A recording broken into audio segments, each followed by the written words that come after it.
पोहोचलेले आहेत आझाद मैदानावरती आणि त्यांनी ठाम निर्धार केला की जोपर्यंत आरक्षण ओबीसी मधून दिलं जात नाही मराठा समाजाला तोपर्यंत आम्ही इथून हलणार नाही. मी जेलमध्ये टाका, काहीही करा, जोपर्यंत गुलाल अंगावर घेत नाही तोपर्यंत इथून उठणार नाही. मला वाटतं आज दुपारपर्यंत ते मुंबईत पोहोचतील असं आम्हाला त्याप्रमाणे माहिती होती. तथापि आता आज ती पोचलेल्या आहेत. त्यांच्या सगळ्या मागण्यासंदर्भात त्यांनी पूर्वीच शासनाकडे एक निवेदन पाठवलेलं आहे. तर त्या बाबतीमध्ये आमच्याकडे स्तरावर चर्चा सुरू आहे. उपसमितीची जी आपली बैठक आज होणार होती त्याचं काही नियोजन झालंय का? समिती सदस्यांची चर्चा झाली आहे का आणि ती बैठक कधी होईल? नाही, आता उपसमितीच्या सदस्यांची बैठक तर काही नाही आहे, कारण आता त्यांच्या आलेल्या मागण्या किंवा निवेदन आता आम्हाला प्राप्त होईल. त्यानंतर मग समितीच्या सदस्यांना तुम्ही बोलवण्यामध्ये मग त्यानंतर ठरवू आपण बैठक कधी घ्यायची, आज घ्यायची, उद्या घ्यायची. परंतु वेळोवेळी मी हे सांगत आलेलो आहे की सरकारला पूर्ण सहानुभूती त्यांच्या मागण्यांबद्दल आहे. मी कालही सांगितलं की हा प्रतिष्ठेचा प्रश्न शासनानं कधीच केला नाही. ज्या मागण्या आपण त्यांच्या मागण्या आपण विचारात आपण घेतलेल्या आहेत त्या म्हणजे विशेष करून मी गेले 2 दिवस ते सांगतो की हैदराबाद गॅझेटरमधून जे काही लोकांचे दाखले उपलब्ध होतील त्यांना दाखले देण्याबद्दल कार्यवाही करावी. आणि अद्यापही मला वाटतं ती कार्यवाही सध्या सुरू आहे. पण अद्यापही जी काही मंडळी वंचित राहिली असतील तर त्यांना या हैदराबाद गॅझेटरचा अभ्यास जो न्यायमूर्ती शिंदे समिती करते ते झाल्यानंतर ती आपण कार्यवाही करू.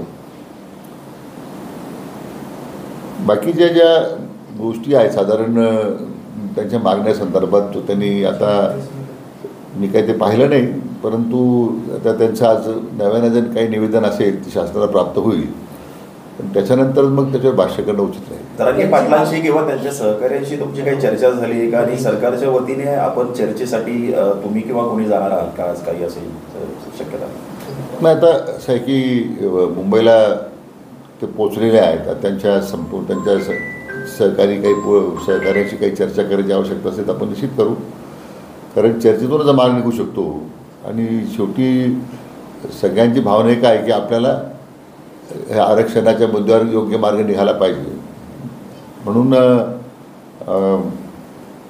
तसा त्यांचा निरोप येईल किंवा त्यांची चर्चेची तयारी आहे, आमची चर्चेची तयारी आहे. दोन्ही बाजूनी एक सकारात्मक प्रतिसाद मिळतो.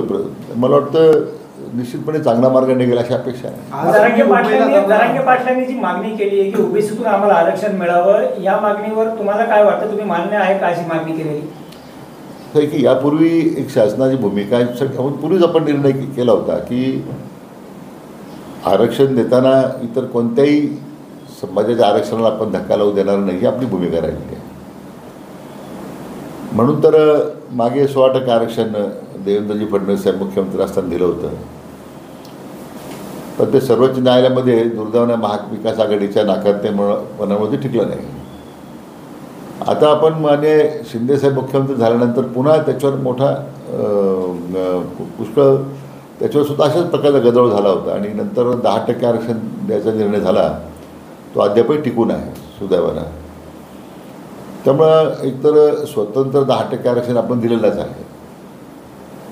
आता माननीय जरांगे पाटलांची जी काही मागणी असेल निश्चितच आता त्यांचं ज्यावेळी निवेदन आम्हाला प्राप्त होईल त्यामुळे मग मला त्याच्यामध्ये नंतरच मग आपण त्याच्या संदर्भात भाष्य करता येईल. आता यापूर्वी मी सांगितलं होतं की खरं म्हणजे जे काही महाराष्ट्राचे जे नेते आहेत, मग ते शरद पवार असतील, माननीय उद्धव ठाकरे असतील, मग काँग्रेसचे पुढारी आहेत जे आज देश पातळीवरसुद्धा राहुल गांधीची एक वेगळी भूमिका आहे, त्यांच्या राज्यातल्या पुढाऱ्यांची काय भूमिका आहे. काँग्रेसला स्वतःची भूमिकाच नाही दुर्दैवानं. राज्यामध्ये हा पक्ष पूर्ण म्हणजे लयाच गेलेला आहे. त्यांचे पुढारी वेगळे वक्तव्य करत आहेत. परंतु हे जे जाणते राजे आहेत किंवा महाविकास आघाडीचे माजी मुख्यमंत्री होते यांनी एकदा भूमिका स्पष्ट करावी ना की आपण ओबीसीत मराठा समाजाला आरक्षण देऊ शकतो, दिलं पाहिजे. ते आज कोणी बोलत नाही आहे. मला वाटतं प्रश्नाचं राजकारण करण्यापेक्षा एक स्पष्ट भूमिका त्यांनी मांडण्याची आवश्यकता आहे.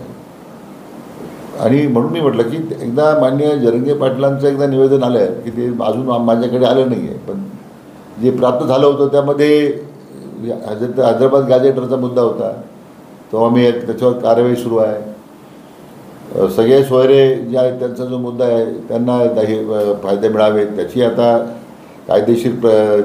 त्यामध्ये कायदेशीर प्रक्रिया काय करता येईल म्हणून त्याच्यावर विचारविनिमय सुरू आहे. ज्या दंगलीमध्ये ज्या आंदोलनात मृत्युमुखी पडलेल्या लोकांना सानुग्रह अनुदान द्यायचं केलं आहे, नोकऱ्या देण्याची प्रक्रिया सुरू आहे. मला वाटतं आपण नेहमीच ह्या आंदोलन करणारी जी मंडळी आहेत किंवा जरंगे पाटलांच्या भूमिकेचा नेहमीच आपण आदर केलेला आहे. पण आता प्रत्यक्ष चर्चा ज्यावेळी होईल मला वाटतं त्यानंतरच काही मार्ग निघू शकेल असं मला वाटतं. सर, संगमनेरमध्ये आमदार अमोल खताळ यांच्यावरती ताज्या बातम्यांसाठी आणि नवनवीन अपडेट्ससाठी SRB न्यूजला सबस्क्राईब करा आणि बेल आयकॉनला प्रेस करा.